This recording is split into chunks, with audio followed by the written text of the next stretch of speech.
Hello रे संगी बने जोहार देखा संगी बने आज हमने बना थी पियन करेला का भुंजिया। देखा मोके मुर्ग बेस लागेला, मैं बड़का बड़का काट के और मसाला दे के बनावे ना मुर्ग बेस लागेला हमके करेला भुंजिया।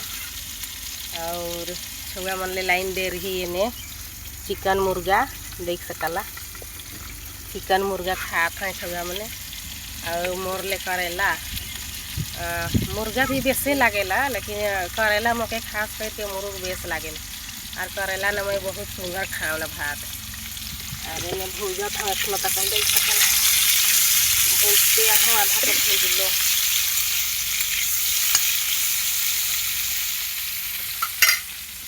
मसाला दे के बनाओ ना करेला के भरुआ कहे ना से वाला बनाओ ना बड़ी बढ़िया लागेला खाए ले मुझे।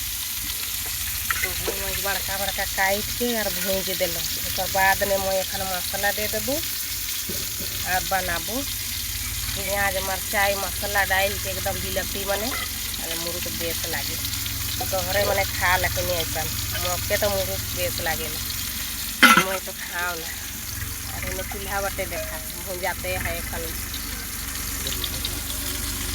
खाए खे तोहरो बने आबा संगी बने मुर्ग बेस लागेला करेला पियन।